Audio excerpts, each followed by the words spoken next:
भारतीय संविधान के स्रोत।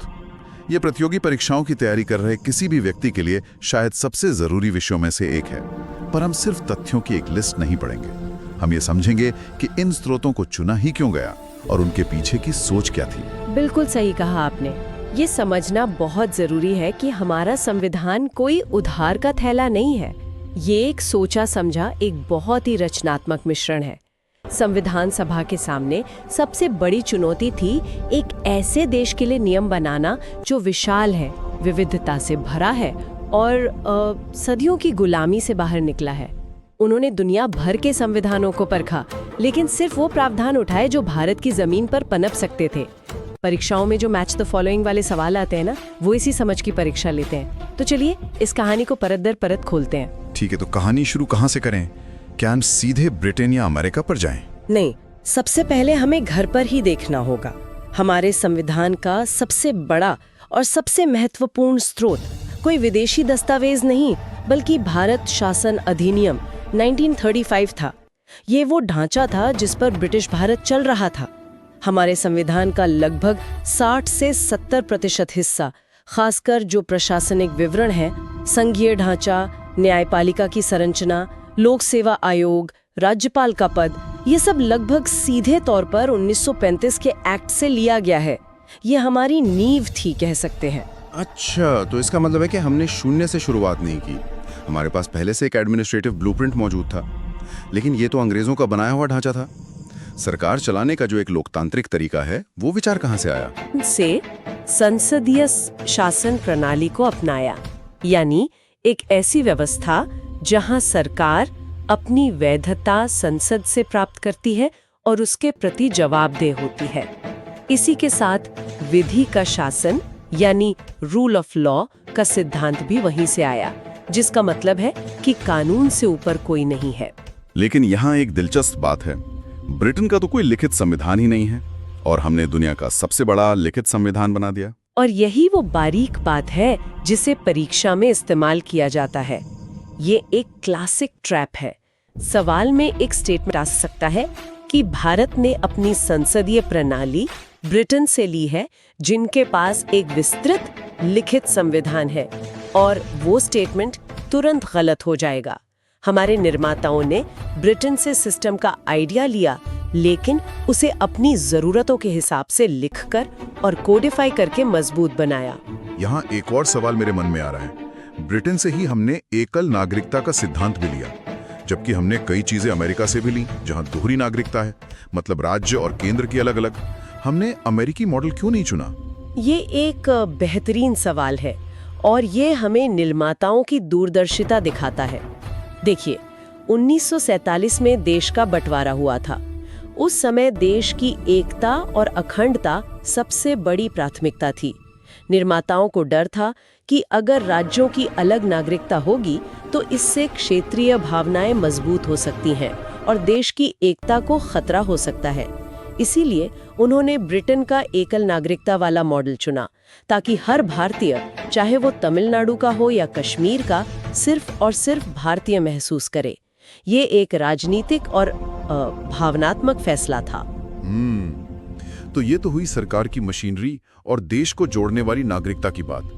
लेकिन इस मशीनरी पर लगाम कौन लगाएगा? एक आम नागरिक को इस विशाल सरकारी तंत्र से कौन बचाएगा? यानी अधिकारों का स्रोत कहाँ है? इसके लिए हमारे निर्माताओं ने अटलांटिक के पार देखा, संयुक्त राज्य अमेरिका की ओर।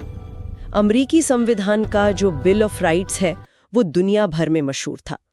वहीं से हमारे मौलिक अधिकारों की प्रेरणा आई। ये वो अधिकार हैं जो राज्य की शक्ति पर एक सीमा लगाते हैं और नागरिकों को एक सम्मानजनक जीवन जीने का हक देते हैं। यह औपनिवेशिक शासन के खिलाफ एक सीधी प्रतिक्रिया थी, जहां नागरिकों के कोई अधिकार थे ही नहीं। और इन अधिकारों की रक्षा के लिए भी तो कोई व्यवस्था चाहिए होगी। बिल्कुल, और वो व्यवस्था भी अमेरिका से ही प्रेरित है।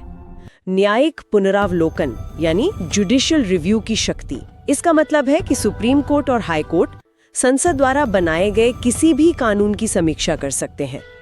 अगर कोई कानून मौलिक अधिकारों का उल्लंघन करता है तो न्यायपालिका उसे रद्द कर सकती है। यह संविधान की सर्वोच्चता का कवच है। इसके अलावा राष्ट्रपति पर महाभियोग की प्रक्रिया और न्यायपालिका की स्वतंत्रता का विचार भी अमेरिका से ही लिया गया है। ठीक है, तो हमने सरकार का ढांचा ब्रिटेन से लिया और नागरिक अधिकारों का कवच अमेरिका से। लेकिन यहीं पर एक और देश का जिक्र आता है, जापान। कहा जाता है कि हमने जापान से विधि द्वारा स्थापित प्रक्रिया का सिद्धांत लिया है। ये अमेरिकी सिद्धांत ड्यू प्रोसेस ऑफ लॉ से कैसे अलग है, ये हमेशा कंफ्यूज करता है। इसे एक सरल उदाहरण से समझते हैं। विधि द्वारा स्थापित प्रक्रिया जो जापान से है, वो ये देखती है कि क्या किसी को सजा देने के लिए कानून की सारी प्रक्रिया सही ढंग से पूरी हुई। यानी क्या कानून सही प्रक्रिया से पास हुआ, क्या गिरफ्तारी सही ढंग से हुई। अगर प्रक्रिया सही है तो कानून मान्य है। वहीं ड्यू प्रोसेस ऑफ लॉ जो अमेरिका का है, वो एक कदम आगे जाता है। वो ये भी पूछता है कि क्या वो प्रक्रिया खुद सही, न्यायपूर्ण और तर्कसंगत थी, मतलब कहीं वो कानूनी तो अन्यायपूर्ण नहीं है। शुरुआत में हमारे संविधान ने जापानी मॉडल को अपनाया जो ज्यादा सख्त था। हालांकि समय के साथ सुप्रीम कोर्ट ने अपनी व्याख्याओं से, खासकर मेनका गांधी केस के बाद, इसे काफी हद तक अमेरिकी मॉडल के करीब ला दिया है। ये तो बहुत ही स्पष्ट हो गया। तो अब हमारे पास एक सरकार है, नागरिकों के पास अधिकार हैं और देश को एक रखने का तरीका भी है। लेकिन भारत जैसे गरीब देश के लिए सिर्फ राजनीतिक आजादी ही काफी नहीं थी। सामाजिक और आर्थिक न्याय का क्या? सरकार को किस दिशा में काम करना चाहिए, इसका कोई रोड मैप था? इसके लिए हमारे संविधान निर्माता आयरलैंड पहुंचे। आयरलैंड के संविधान से राज्य के नीति निदेशक तत्व यानी DSPP का विचार लिया गया। ये सरकार के लिए एक तरह के नैतिक दिशा निर्देश हैं कि उन्हें देश के लिए कैसी नीतियां बनानी चाहिए, जैसे समान काम के लिए समान वेतन, ग्राम पंचायतों का गठन, पर्यावरण की रक्षा, ये सब। लेकिन मैंने पढ़ा है कि DSPP मौलिक अधिकारों की तरह अदालत द्वारा लागू नहीं कराए जा सकते। तो फिर इनका फायदा क्या है? क्या ये सिर्फ अच्छी अच्छी बातों की एक लिस्ट नहीं है? ये एक बहुत ही जायज सवाल है। संविधान सभा में इस पर खूब बहस हुई थी। सच ये है कि आज़ादी के समय देश के पास इतने संसाधन नहीं थे कि इन सभी कल्याणकारी योजनाओं को एक मौलिक अधिकार बनाया जा सके। अगर ऐसा करते तो हर कोई सरकार पर मुकदमा कर देता। इसलिए इन्हें गैर न्यायोचित बनाया गया। लेकिन ये उम्मीद की गई कि भविष्य की सरकारें कानून बनाते समय इन सिद्धांतों को ध्यान में रखेंगी। ये एक तरह से सरकार के रिपोर्ट कार्ड की तरह है। चुनाव के समय जनता देख सकती है कि सरकार ने इन लक्ष्यों को पूरा करने के लिए कितना काम किया है। अच्छा, तो अधिकार हमें अमेरिका से मिले जो तुरंत लागू होते हैं, और भविष्य का विजन हमें आयरलैंड से मिला। अब वापस देश के ढांचे पर आते हैं। हमने बात की कि हमारा ढांचा संघीय है, यानी केंद्र और राज्यों के बीच शक्तियों का बंटवारा है। इस मॉडल की प्रेरणा कहाँ से मिली? यहाँ भी हमने अमेरिकी मॉडल को पूरी तरह नहीं अपनाया, जहाँ राज्य बहुत शक्तिशाली होते हैं। हमने कनाडा के मॉडल को चुना। कनाडा में भी एक संघीय व्यवस्था है, लेकिन वहाँ केंद्र राज्यों की तुलना में ज्यादा मजबूत है। 1947 के अनुभव को देखते हुए हमारे निर्माता एक मजबूत केंद्र चाहते थे जो देश को एक साथ रख सके। इसीलिए हमने कनाडा से एक मजबूत केंद्र वाली संघीय व्यवस्था का विचार लिया। और यहीं पर अवशिष्ट शक्तियों यानी रेसिडुअली पावर्स का कॉन्सेप्ट भी आता है ना? एकदम सही। हमारे संविधान ने शक्तियों को 3 सूचियों में बांटा: संघ सूची, राज्य सूची और समवर्ती सूची। लेकिन संविधान निर्माता जानते थे कि भविष्य में ऐसे विषय भी आ सकते हैं जिनका आज कोई अंदाजा नहीं है, जैसे कल को इंटरनेट या आर्टिफिशियल इंटेलिजेंस।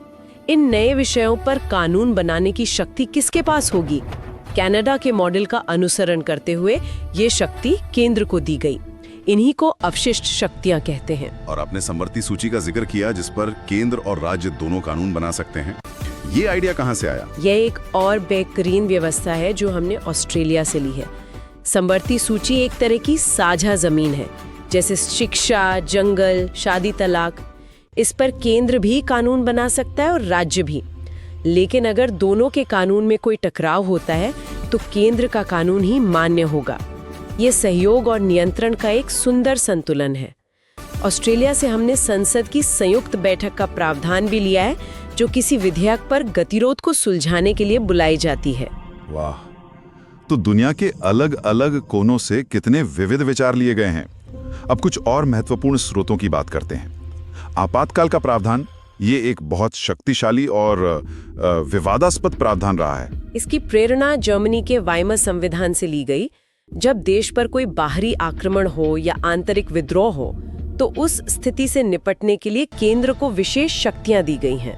यहाँ एक मेमोरी ट्रिक है जो मैं हमेशा बताती हूँ। जर्मनी का नाम सुनते ही हिटलर और आपातकाल का ख्याल आता है, तो ये कनेक्शन याद रखना आसान हो जाता है। हालांकि ये ध्यान रखना जरूरी है कि आपातकाल के दौरान मौलिक अधिकारों का निलंबन तो जर्मनी से प्रेरित है, लेकिन आपातकाल लगाने की पूरी प्रक्रिया 1935 के अधिनियम पर आधारित है। ये ट्रिक तो वाकई काम की है। अच्छा, अधिकारों की बात हो गई, पर कर्तव्यों का क्या नागरिकों की भी कोई जिम्मेदारी तय की गई? ये एक बहुत दिलचस्प कहानी है। मूल संविधान में मौलिक कर्तव्यों का कोई जिक्र नहीं था। इन्हें 1976 में 42वें संशोधन के जरिए जोड़ा गया और इसकी प्रेरणा सोवियत संघ यानी अब के रूस से ली गई थी। तो याद रखिए, अधिकार अमेरिका से और कर्तव्य रूस से। इसके अलावा हमारी प्रस्तावना में जो सामाजिक, आर्थिक और राजनीतिक न्याय का आदर्श है, वो भी रूसी क्रांति से ही प्रेरित है। और हमारी प्रस्तावना की शुरुआत में जो 3 सुनहरे शब्द हैं, स्वतंत्रता, समानता और बंधुत्व, उनकी प्रेरणा वो सीधे फ्रांस की क्रांति की देन है। ये सिर्फ शब्द नहीं है, बल्कि हमारे लोकतंत्र की आत्मा है। और जब हम संविधान को बदलने की बात करते हैं, यानी संशोधन की प्रक्रिया, तो उसका विचार हमने दक्षिण अफ्रीका से लिया है। हमारे निर्माताओं ने संविधान को इतना सख्त नहीं बनाया कि वो समय के साथ बदल ना सके, और इतना लचीला भी नहीं बनाया कि कोई भी सरकार उसे आसानी से बदल दे। इन दोनों के बीच का संतुलन दक्षिण अफ्रीका के मॉडल से प्रेरित है। कमाल है। तो हमने लगभग पूरी दुनिया का एक चक्कर लगा लिया है। चलिए, परीक्षा के नजरिए से एक बार जल्दी से मुख्य बिंदुओं को दोहराते हैं, एक कहानी की तरह। जरूर। तो कहानी ये है, हमने अपना प्रशासनिक ढांचा 1935 के एक्ट से उठाया। सरकार चलाने का संसदीय तरीका और देश को एक रखने वाली एकल नागरिकता ब्रिटेन से सीखी। इस सरकार पर लगाम लगाने के लिए नागरिकों को मौलिक अधिकार अमेरिका से दिए और उनकी रक्षा के लिए न्यायिक पुनरावलोकन का हथियार भी वहीं से लिया। देश को एक मजबूत धागे में पिरोने के लिए कनाडा का मजबूत केंद्र वाला संघीय मॉडल अपनाया और केंद्र और राज्य के सहयोग के लिए ऑस्ट्रेलिया से समवर्ती सूजी का विचार लिया। हाँ, फिर भविष्य का रास्ता दिखाने के लिए आयरलैंड से नीति निदेशक तत्व लिए और नागरिकों को उनकी जिम्मेदारियां याद दिलाने के लिए रूस से मौलिक कर्तव्य जोड़े। और इस पूरे दस्तावेज को समय के साथ प्रासंगिक बनाए रखने के लिए संशोधन की प्रक्रिया दक्षिण अफ्रीका से सीखिए और मुश्किल समय से निपटने के लिए आपातकालीन प्रावधान जर्मनी से लिए। और इन सब के ऊपर फ्रांस की क्रांति से स्वतंत्रता, समानता और बंधुत्व का जज्बा डाला। ये एक खूबसूरत गुलदस्ता है। तो हमने देखा कि कैसे भारतीय संविधान दुनिया भर के बेहतरीन विचारों का एक संगम है, जिसे भारतीय जरूरतों की जमीन पर सींचा गया है। ये नकल नहीं, बल्कि एक बेहद रचनात्मक अनुकूलन है। संविधान निर्माताओं ने सिर्फ प्रावधानों को कॉपी पेस्ट नहीं किया, बल्कि उन्हें भारत के सामाजिक, राजनीतिक और सांस्कृतिक ताने बाने में बुना है। और ये हमें एक बहुत गहरे सवाल पर छोड़ जाता है। संविधान निर्माताओं ने इन विदेशी प्रावधानों को अपनाकर उन्हें भारतीय बनाया। अब 75 से अधिक वर्षों के बाद ये सोचने वाली बात है कि इन अपनाए गए सिद्धांतों में से कौन सा भारत के लिए सबसे सफल साबित हुआ है और कौन सा सबसे ज्यादा चुनौतीपूर्ण रहा है। क्या